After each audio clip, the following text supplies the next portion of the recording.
E aí, gente, a Science aqui.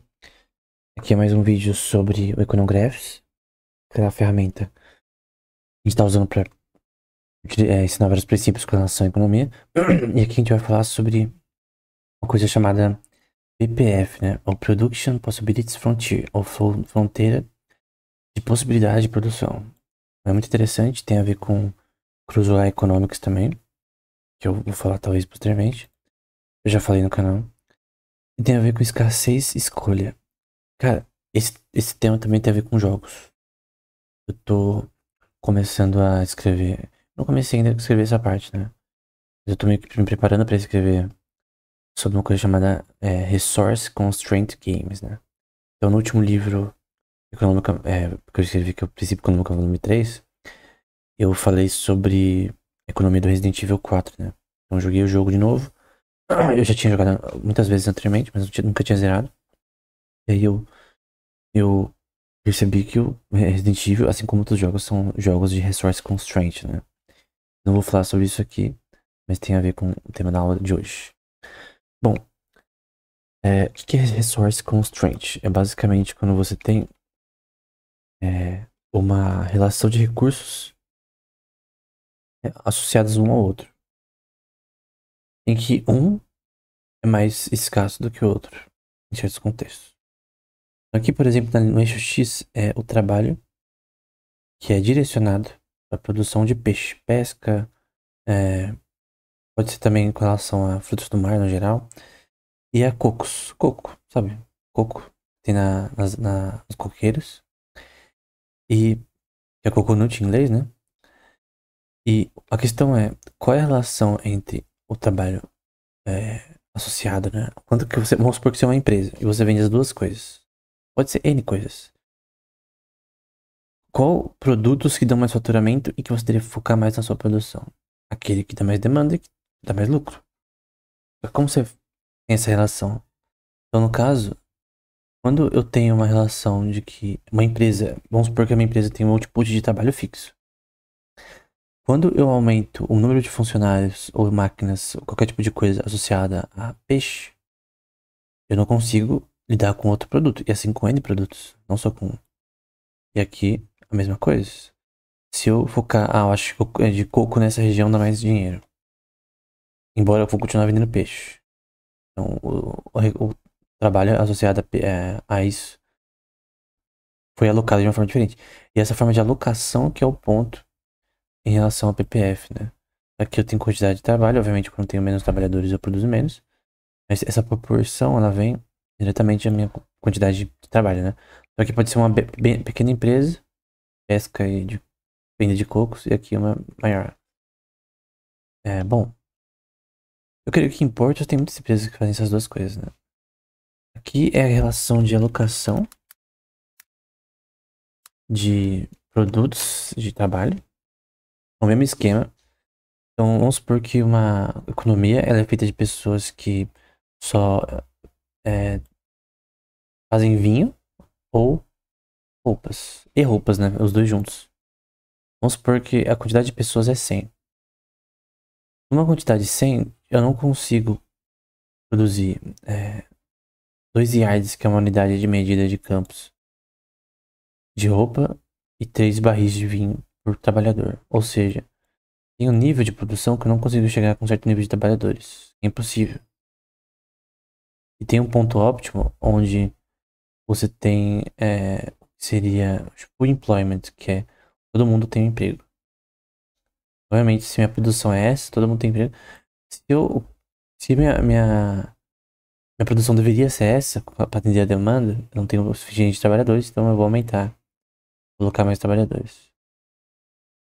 Cara, é assim que funciona tudo. Quando há mais demanda por um certo produto, e é necessário empregar mais pessoas, ou máquinas, ou capital, porque né, a gente tá falando só de pessoas, tem indústrias que são movidas apenas por capital, principalmente. Então, o ponto é que tem essa relação de a possibilidade de produção e o quanto de pessoas tem para produzir, né? Só que se eu reduzir aqui a relação entre, por exemplo, vamos supor que aqui estava em um. Eu vou deixar assim essa curva. Então aqui tá numa possibilidade de full employment. Vamos supor que agora eu aloco mais pessoas para produzir vinho. Então eu coloco mais pessoas para produzir vinho. O ponto é que se eu abaixar isso aqui, questão de produção, basicamente um monte de pessoas que não vão conseguir emprego, né? Quando eu aumento aqui não tem o suficiente. Mas a divergência aqui é o quanto de pessoas trabalham numa indústria.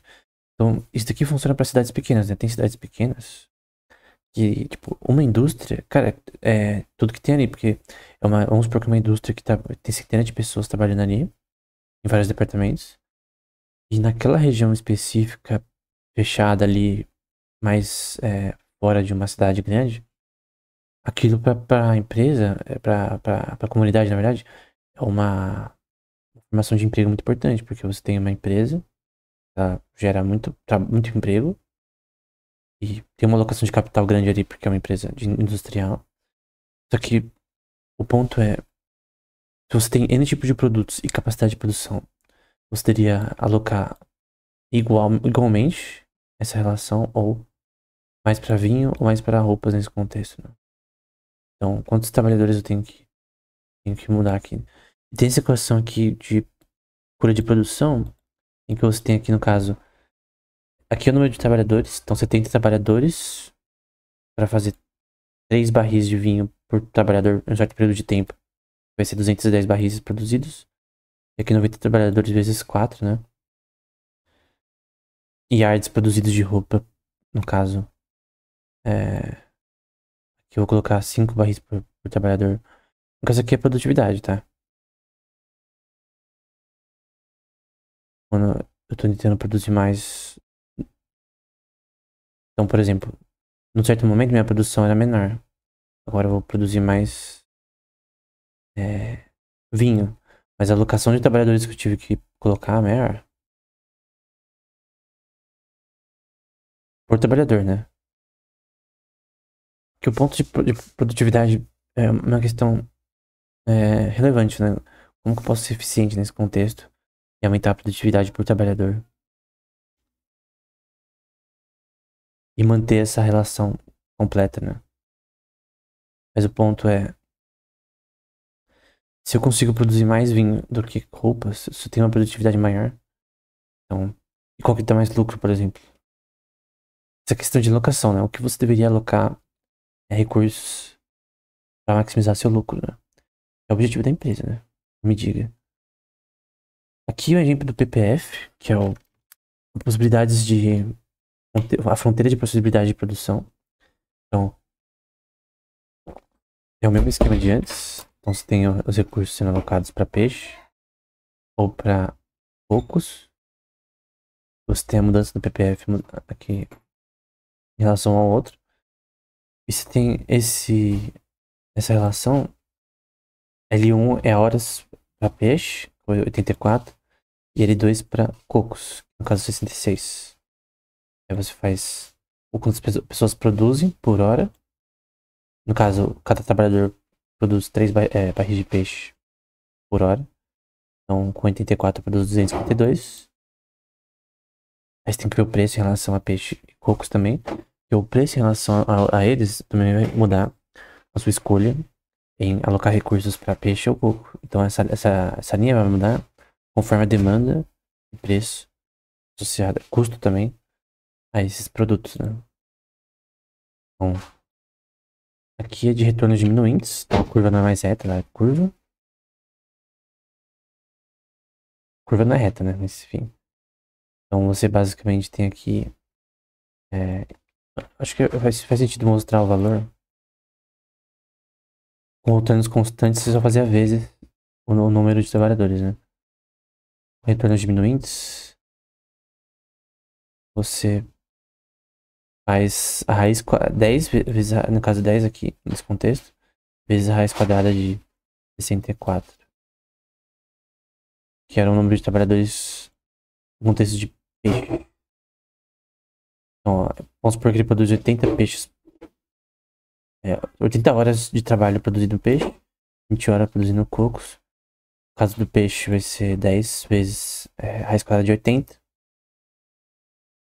E se aqui no caso, no segundo, 6 vezes as horas trabalhadas em cocos, que é 20 nesse contexto, né? Aí você tem essa curva de representação entre retornos diminuintes e você quer achar o ponto óptimo, né?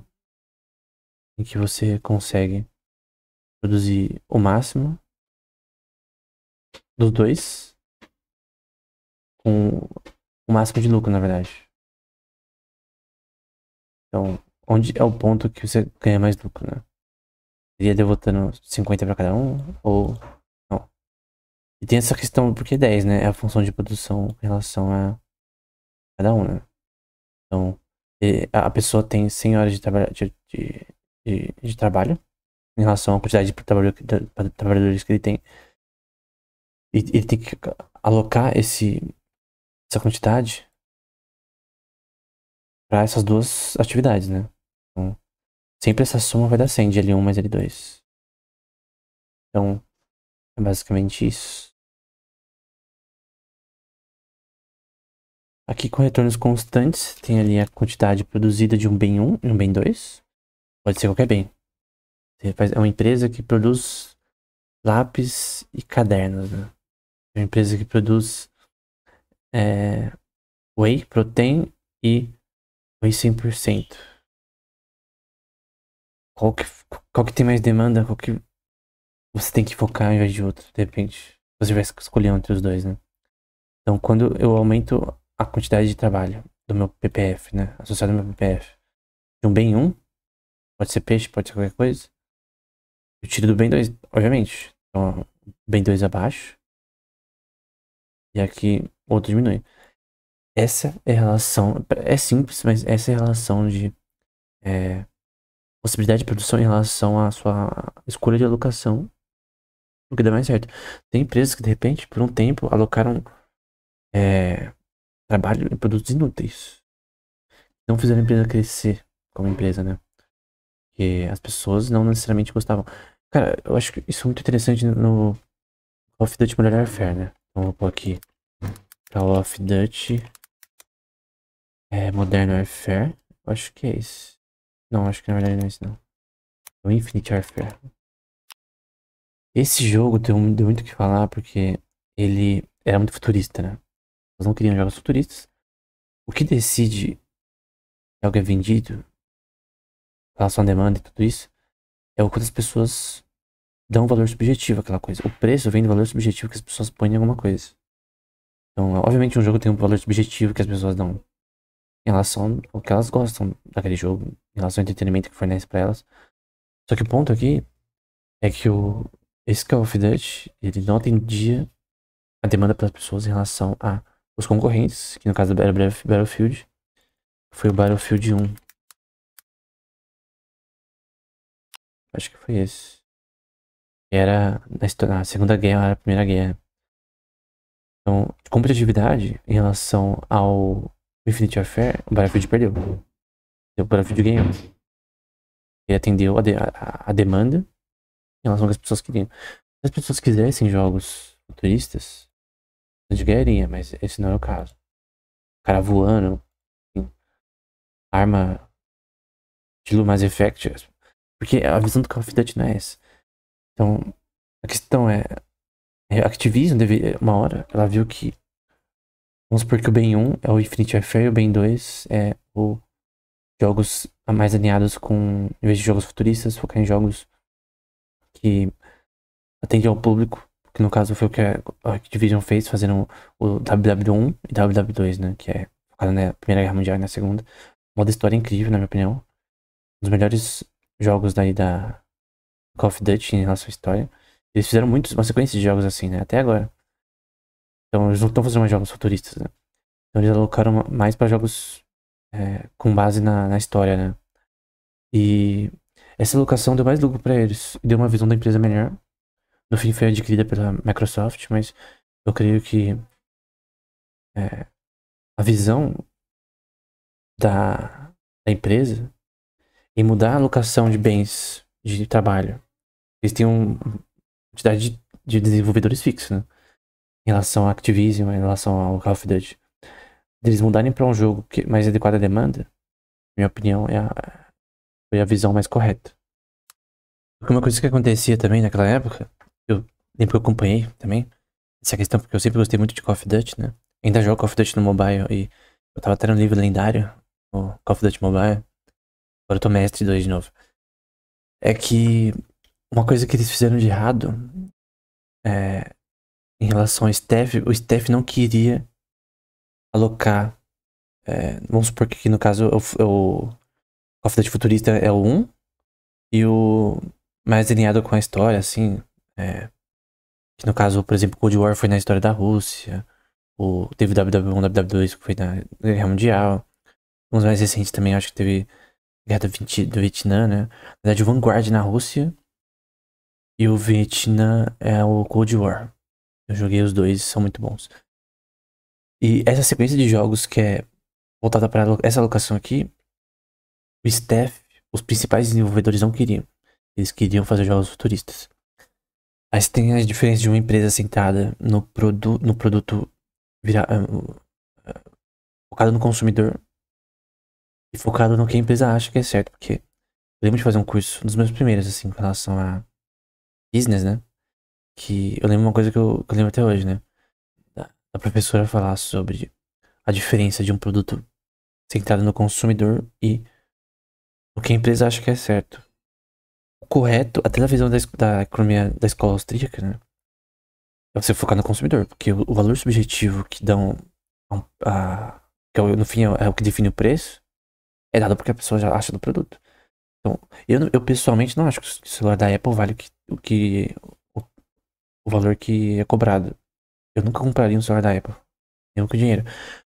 Só que tem pessoas que gostam, então é uma questão subjetiva, não é que cara, é uma questão.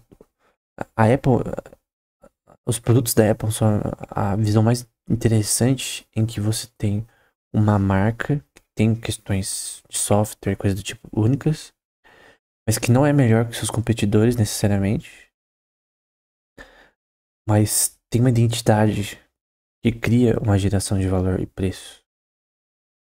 Pra mim, essa é a melhor forma, porque você cobra o preço que você quiser, com uma margem estratosférica, e é justo, as pessoas querem pagar, ué. Então a Apple ela cobra bastante, e ela tem uma margem muito grande por conta disso, exatamente porque. Simplesmente porque eles têm uma identidade muito forte. Produtos de luxo são assim também. Dior da vida, é, marcas como o Gucci, coisa do tipo. Enfim. Então, basicamente, essa questão aí. Bom, a gente viu. Creio que a gente viu esse daqui. Agora é o de baixo. Com retornos diminuintes. Então, eu tô mudando o PPF aqui. Para um proporcional ali. Só que eu acho que tem que tirar aqui, ó. No caso, o trabalho relacionado a um bem 2. Então, dá pra ver que, obviamente, a quantidade do bem um aumenta em relação ao outro. Então é questão de alocação. Então essa é uma visão de alocação de bens. Então, se eu tenho dois bens que, no caso, dão lucro, que são bons, eu posso ter um ponto óptimo em que eu lucro mais em produzir os dois. Talvez não no mesmo nível. Então uma empresa vende whey. E vamos supor que ela vende whey. Em questão de produção, ela tem que produzir aquele que tem mais demanda por compra. Ela produz whey 100%, whey de 1 quilo, sei lá. Em diferentes tipos de produtos, você pode ter um ponto óptimo em produzir uma alocação deles em que você produzir uma relação de que os dois têm o mesmo valor de produção, você ganha mais lucro, depende. Então, é diferente desse PPF ser curvo ou ser da outra forma que a gente viu antes, né? Que é assim, retornos constantes, né? É diferente essa relação. Aí você tem aqui o MRT, que é o Marginal Rate of Transformation, né? É a relação do... Eu tenho que pegar a definição porque é difícil lembrar. Marginal Rate of Transformation, que é o MRT, que é o número de unidades de um bem que eu devo desistir para produzir outro. A gente tá falando é isso. Então é a relação entre os dois. Então a derivada com relação à produção de peixes e cocos, né, por exemplo.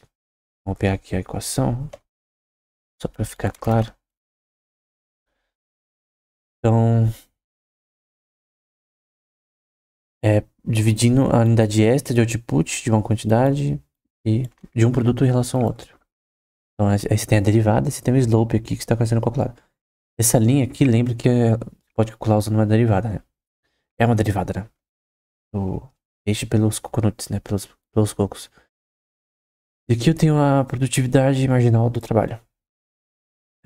Marginal Productivity of Labor, né? E a gente tem que ver a equação, né? Marginal Productivity of... Acho que na verdade é a Marginal Product. No caso é a mudança de output quando nova pessoa é contratada. Acho que é a Marginal Product. Aqui, ó. Não é a Marginal Productivity, é diferente. É a Marginal Product. É o produto marginal de trabalho, ao invés da produtividade, é outra coisa. Que é esse daqui, né? Então, basicamente, é a mudança de output no quanto você produz em relação ao trabalho empregado. Então, obviamente, se eu emprego mais trabalho em peixe, obviamente, vai ter uma relação diminuinte de produção de cocos. Então, aqui eu produzi 93 peixes em relação ao coco. Só que o ponto é que os meus retornos são diminuintes nesse contexto, né? Então, qual é o ponto óptimo em que, produzindo os dois, eu tenho mais lucro, né? Então, de repente, poderia ser para diversas empresas em diferentes áreas dessa região aqui. Depende da época do ano. Você vende, por exemplo, sorvete, e você, numa loja, né? E você vende também iogurtes e coisa do tipo também. Em questão de demanda, numa loja como essa, numa sorveteria, as pessoas, vamos supor que você vende iogurte também, né? As pessoas vão pelo iogurte ou vão pelo sorvete, né? Eu já vi questões, por exemplo, eu esqueci o nome, tinha um iogurte específico que vendiam na rua. Eu lembro que falavam que tinha algumas seasons, né? Tipo, algumas temporadas ali, algumas épocas do ano que vendia mais. No Brasil, como a gente não tem por exemplo, em países que você tem um verão mais forte que o Brasil, e neve, as pessoas podem vir a comer menos sorvete. Pode ser. No geral. Em outros países, não. Depende. Depende da cultura do país, né? Então, por exemplo, em relação à produção de açaí e sorvete. A função é a mesma constante? Os retornos são constantes ao longo do ano? Não necessariamente. Então, em vários produtos você tem sazonalidade com relação à venda. Até produtos de consumo. Panetone, por exemplo. No Natal tem mais venda. Ovo de chocolate. Não produz mais chocolate nessa época. Então, por exemplo, a Cacau Show, ela não pode produzir o mesmo tanto que ela produz no fim do ano, porque tem muito amigo de chocolate, coisa do tipo. E na Páscoa. E também no Dia dos Pais, coisa do tipo, Dia dos Namorados. Porque, obviamente, tem que atender a demanda. Não pode faltar, porque senão perde faturamento. Mas o ponto é, qual é a alocação deles em relação a recursos em diferentes períodos do ano, né? Então isso daqui não é uma coisa que decide uma vez e acabou. Pelo contrário. Extremamente pelo contrário, né? Então, retornos de escala do PPF e o PPF, né? Lembra que o A é o crescimento de fatores de produção. Então aqui eu tô aumentando os fatores de produção. A gente viu a equação anteriormente que é o F de L, que é a função do trabalho que vai ser fatores de produção, vezes o trabalho empregado, vezes o capital investido, que é o K. E esse alfa é esse 0,25 em relação ao share de trabalho nesse contexto, né? Vai ver que aumentando o alfa aumenta a quantidade produzida, a escala, né? Então, a escala de produção e capital envolvido, né? Então, obviamente, quando eu aumento a quantidade de produção aumenta no alfa, eu aumento também o capital investido. Mas no caso, aqui é a quantidade de um bem produzido em relação ao outro, nesse contexto. Então eu tô aumentando a escala de produção. Esse PPF ele vai ficando curvo. Então, obviamente, produzir muito mais, uma escala tipo de uma empresa grande, tem uma relação de produção que é diferente. Ela tem uma relação diferente. Mesmo se eu abaixo aqui, por exemplo, o aumento meus fatores de produção, ela se contrai, né? Quando eu aumento a escala de produção em relação a uma escala muito menor, que é curva, né? Então, esse PPF é literalmente isso. É a possibilidade de produção. Quanto que eu posso produzir, quanto capital e trabalho eu tenho, né? Caso vamos supor que seja 100 os dois, né? Em questão de horas trabalhadas, que eu posso produzir açaí e sorvete. Então, cara, demandas por açaí e sorvete são diferentes em diferentes regiões. Tem regiões que talvez as pessoas não gostam tanto de açaí. Tem regiões que a pessoa gosta de acarajé, por exemplo. Bahia, por exemplo. A demanda, se uma empresa atua em todo o Brasil, por diversos produtos no setor alimentício, cara, depende de cidade, de país, de bairro até. Pô, tem lugares em países desenvolvidos em regiões mais frufru, né? Que você vende mais produtos saudáveis, né? Em outras regiões, você vai vender o mesmo produto, não vai dar certo. Não é porque não tem demanda pelo produto, é porque a demanda por produtos ela também é geográfica. Mesmo no, tipo, não pensa no Brasil, por exemplo, como uma empresa, não pode pensar no Brasil como uma coisa só, um só pensamento, né? Cara, mesmo uma cidade, em diversos bairros que pensam diferente um do outro, tem retornos de investimento. Investimento não, tem PIB per capita diferente do outro. Concentração de capital, que é o capital concentrado na área de circunferência da região, em relação à renda mensal e anual. Então, o ponto é que. E consumo também, outras coisas. Questões geográficas, até. Às vezes, tipo, você tem uma favela de um lado do Brasil e um prédio de rico do outro, né? Então, é uma. É uma relação que. E se tem empresas ao redor que vendem para ambos, né? Tem uma relação aí diferente que tem que ser levada em conta, né? Em relação à capacidade de consumo, coisa do tipo, né? De uma região. Tem capacidade de consumo também, não só esse PPF. Aqui é o mesmo esquema, a gente já viu anteriormente. Só que aqui você vê a alocação de capital. Então, por exemplo, eu quero produzir. Esquece peixe e cocos. Eu quero produzir um jogo. Eu sou Activision. E vamos supor que eu tô naquela época que ela tinha que decidir entre produzir um jogo futurista, um jogo Segunda Guerra, algo do tipo, né? Mas na história. Ou recente. E a minha alocação de capital de um bem para o outro também é diferente. Porque eu tenho desenvolvedores, por exemplo. Então, eu tenho desenvolvedores para jogos futuristas para baixo. Perdão, F2, né? Eu tenho, por exemplo, a capacidade de produção de um jogo futurista em L1, né? Então, aqui eu tô alocando mais para um jogo futurista. E aqui eu tô alocando mais para um jogo que é com um princípio baseado em história, né? Só que não é só a quantidade de trabalho que importa, também a quantidade de capital alocado. E essa função não é linear, é assim. Então, se você tem N produtos, e se você desenvolve jogos, você tem que alocar em relação ao retorno de investimento. Então, qual desses daqui dá mais retorno de investimento, né? E minha alocação de capital tá mudando o PPF, né? A possibilidade de produção. Então, se eu tenho mais capital envolvido com os cocos, nesse caso aqui, você vê que meu PPF muda em direção aos cocos, né? Consigo produzir quase 100 ao invés do peixe, porque é uma relação entre, por exemplo, eu preciso pagar o salário dos funcionários. Então, esse trabalho aqui não é de graça. Então, essa linha aqui, ela percorre aqui, tem pontos óptimos, mas não é de graça. Tem um capital alocado a diferentes produtos, e normalmente não é só dois produtos que você tem na empresa, você tem 10, 15, 20, 30 produtos. No caso de jogos ou filmes, você tem IPs, né, que são propriedades intelectuais. Então, por exemplo, a Disney, ela tem um dinheiro que não é infinito. Então, dentro do orçamento dela, o quanto ela pode gastar em diferentes tipos de propriedades intelectuais. Por exemplo, pessoalmente, na Marvel, os caras que eu mais gosto é o X-Men.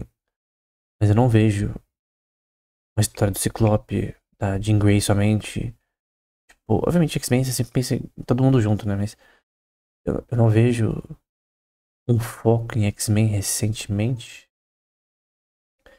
E na minha opinião deveria ter sido feito, porque X-Men, cara, é uma das coisas que as pessoas mais gostam, cara. É tipo, as pessoas gostam de Liga da Justiça, gostam de Vingadores e tal, mas eu creio que o X-Men ele tem uma noção, não só no Brasil, mas o Wolverine é um dos caras mais favoritos da Marvel, assim. E como é uma empresa de entretenimento, ela aloca trabalho em relação à produção de filmes, que você tem câmera, você tem prop design, você tem diretores, você tem roteiros, coisas do tipo. Roteiro é a coisa mais importante, depois a direção. Mas como que se aloca o trabalho em relação a, por exemplo, Wolverine versus é, Homem-Aranha da Sony, né? Wolverine, tipo, fazer um filme do Wolverine ao invés tá, do Homem de Ferro. Ou fazer um filme do X-Men em relação a outro IP que ele tem, sei lá, Capitão América. Eu creio que tem questões de qualidade de produção. Então, por exemplo, tem um filme meio que recente que é o. É, sobre a mina que criou Homem-Aranha, tecnicamente. Que é o Madame Teia, né? E no quadrinho totalmente diferente. Ela é velha. Enfim, ela aparece na quadrinho 700 e pouco do Homem-Aranha. Mas o ponto é. Eu não creio que alocar recursos pra fazer um filme. Então, vamos supor que aqui é Madame Teia e aqui é X-Men. Que alocar recursos pra Madame Teia vai dar um retorno de faturamento. Porque isso daqui não tem a ver com. Não tá mostrando questões em relação a faturamento. Tá mostrando quanto capital você alocou ali. Aqui o trabalho empregado e tal. Mas o ponto é que essa possibilidade de produção é infinita. A diferentes recursos. Cara, eu não acho que Madame Teia foi uma boa escolha. Tem várias séries que eles fazem que é uma péssima escolha. She-Hulk, por exemplo, fizeram de uma forma ruim. Então não é só o capital e trabalhar alocado também, né? Tem a qualidade do que você quer fazer e o valor subjetivo que as pessoas colocam, né? As pessoas acham que She-Hulk é uma série ruim, você vai perder dinheiro. Então o ponto é, onde você tem que alocar a capital é onde tem mais retorno. Onde tem mais retorno? Olhar para o consumidor. No mercado de entretenimento, eu penso, se eu fosse o dono da Disney, por exemplo, vamos supor que eu fosse, cara, meu capital, no geral, para filmes de curto prazo e séries, séries seriam focadas apenas em personagens específicos. Então, uma série do Homem de Ferro, estilo aquele desenho que tinha do Homem de Ferro com ele adolescente, né? Animation, Iron Man. Acho que é assim eu consigo achar. Essa série, por exemplo, de animação, cara. Na minha infância foi uma das melhores, na minha opinião. Passava na Fox Kids, enfim. Eu não sei se deu retorno, mas hoje em dia daria muito retorno. Uma série como essa nova. Porque ela é diferente, cara. É de jovem na escola. É diferente. É tipo, outro nível. Tem o Mandarim. O Mandarim, esse daqui, cara, é um cara monstruoso, cara. Ele tem os anéis e tal, que nem um quadrinho. Então, eu creio que esse tipo de série dá mais retorno do que fazer uma série da She-Hulk. Por exemplo, tem a Ahsoka, por exemplo. Aqui é um exemplo clássico da Disney Plus. Ela tem uma Ahsoka. Então, eu assisti a Ahsoka, escrevi sobre a Ahsoka, porque eu escrevi o último livro que escrevi. Não, acho que foi o volume 2 do Princípio Econômico. Eu falei um pouco sobre a economia de Star Wars também, nos 3 livros do Princípio Econômico eu falo, nos primeiros capítulos. E eu assisti as séries Bad Batch, por exemplo. Enfim, que é pra mim uma das melhores séries que eu já vi na minha vida, que é de Star Wars. E tem o The Clone Wars, né? O Clone Wars Animation. Também é excelente. Não o filme, a série. Cara, a Ahsoka poderia ter sido feita com animação. Eu vejo a produção atual, eu vejo. Eu já vi tudo de Star Wars, todos os filmes, todas as séries que eu acho, eu acho que não teve alguma coisa que eu não vi. Eu até escrevi sobre, que eu escrevi na relação à economia de Star Wars em alguns livros. Porque qual é o meu ponto? Eu creio que fazer esse filme em animação, nem o The Bad Batch, por exemplo, de animação. Obviamente, o que eles estão pensando é ter um público-alvo maior, né? Porque nem todo mundo assiste animação. Só que, cara, eu tenho certeza que quem assiste Star Wars assiste animação. O público jovem, por exemplo. Pode ter certeza. É o público mais velho que normalmente não gosta de animação tanto. Então, tanta gente gosta de anime e tal, você também gosta de Star Wars e tal. Eu creio que seria melhor isso ser feito em animação. Eu não sei se o custo. Vamos pegar aqui, ó. Ahsoka Revenue. Vamos ver se eu consigo entender o treinamento que eles tiveram na Ahsoka. Tem muitas questões aqui na Disney Plus, né? Vou pôr aqui custo, né? De produção. É 100 milhões. Tá, Bad Batch agora. Pera, a Ahsoka 1 revelada estima que o oitavo episódio da season teve 100 milhões. 100 milhões. Cada episódio custou 12,5 milhões, tá? Bad Batch.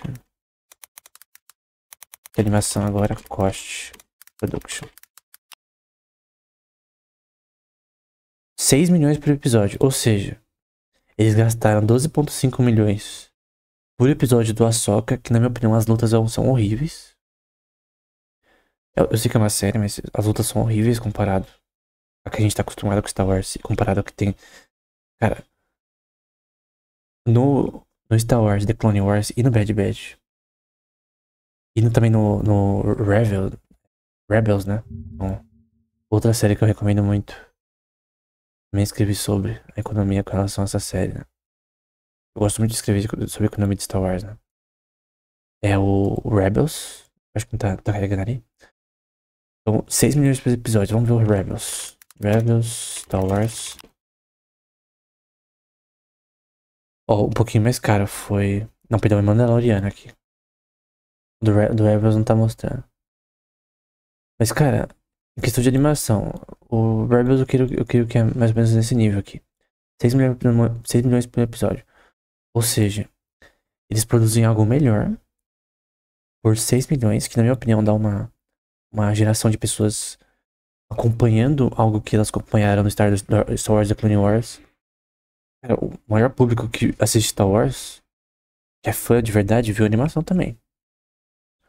O público de fã de verdade, fanboy, ele assiste a animação também. A animação é monstruosa de boa. Conta da história muito mais, enfim. Então, 6 milhões por episódio. Na minha opinião, pra que você faz uma série como a Ahsoka? Custa mais, com uma qualidade inferior. Eu não. Eu entendo que o objetivo é ter um público maior. Vai lançar a Season 2, né? Então a Ahsoka Season 2 aqui. E já a data de lançamento. Não é ruim. É uma continuação do Rebels, na verdade. Vou colocar aqui. Rebels Star Wars. Na minha opinião, é uma das melhores séries que eu já vi na minha vida também. Tipo, uma das melhores lutas da Darth Vader vs Ahsoka aqui. É uma continuação do Rebels. Pra mim é uma obra-prima. Só que a Ahsoka não dá ênfase no personagem principal, que é o Ezra, né? Bridger. Cara, mano, pra quem assiste Star Wars, pra quem lê os quadrinhos, eu também escrevi sobre economia real associada aos quadrinhos do Star Wars. Cara, é meio. Eu não tô falando que a Ahsoka é ruim, mas. Você se sente mal porque a Ahsoka não é a Ahsoka que você vê na série. E o Ezra não é o Ezra que você vê no Rebels. Que era um monstro, né? Então eles nerfaram o Ezra, na verdade. É estranho porque ele basicamente salvou todo mundo. Ele literalmente derrotou de uma forma. Eu fiquei de boca aberta. O fim do Rebels é simplesmente. É, é outro nível. O fim de uma série é muito importante, cara. O fim dessa série é, tipo, monstruoso.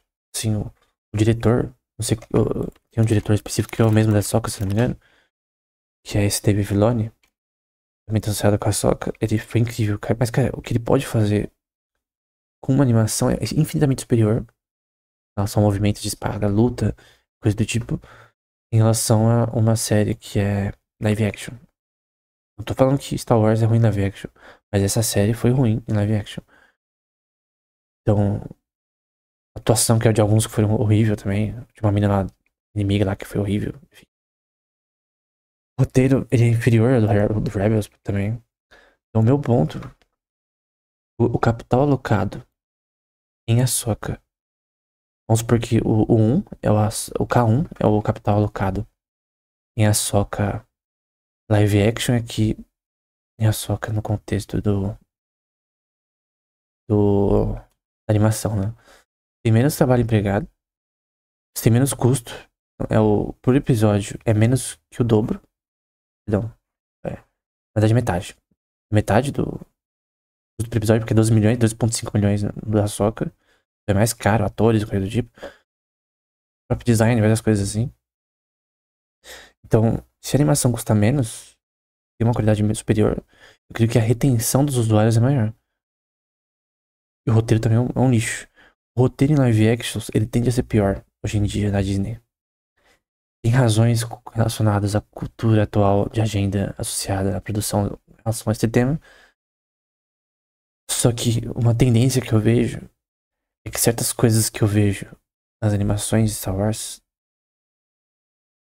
que na minha opinião são boas, não tem na live action. Que você tem uma relatividade, no roteiro é diferente. Eu creio que quando você faz live action, as suas escolhas têm impactos maiores em relação ao que você faz e que é divulgado na mídia. Você pode falar de cultura woke, coisa do tipo, mas eu creio que ela é menos afetada na animação. Na minha opinião,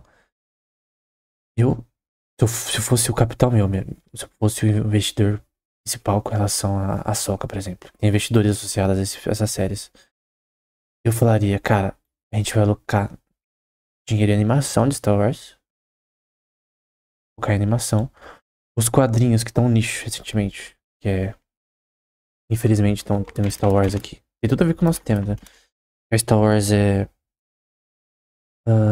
HQ, tem a timeline. Eu vou pegar a timeline, que é mais fácil. É a linha de tempo dos quadrinhos de Star Wars. Star Wars timeline tem que ver em inglês, né? Tem que ver em inglês. A canônica, né? Que é um nicho.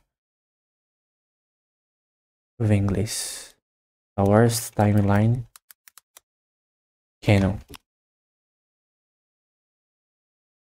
E aí, no caso, eu tenho que pôr em quadrinhos, né? Canon. E eu ponho HQ aqui.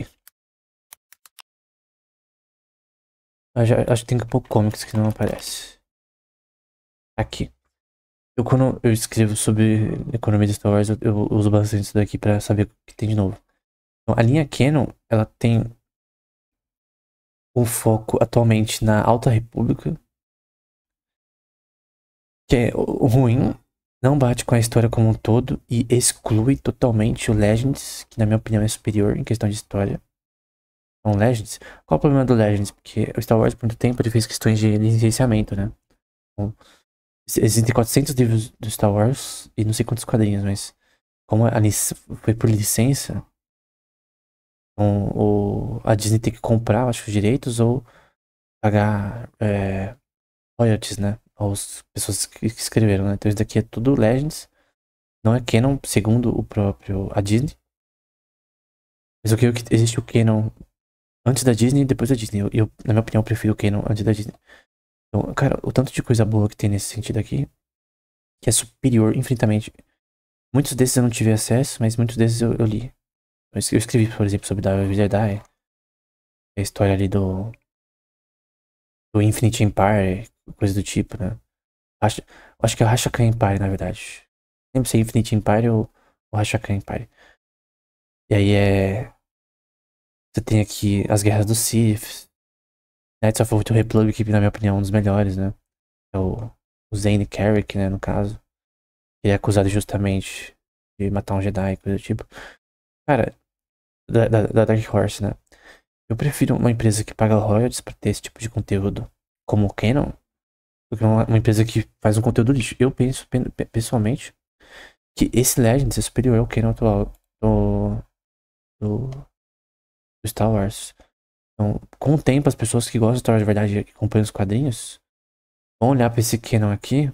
Esse Legends é enorme. Eles vão olhar pra esse Canon aqui e ter desdém. Eu tenho desdém. Eu não leio isso aqui. Eu não vou escrever sobre isso daqui em relação à economia. Esse tema porque simplesmente é inferior.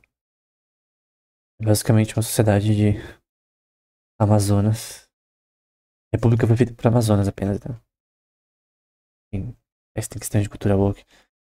Só que a alocação de capital que se aloca, por exemplo, na produção de quadrinhos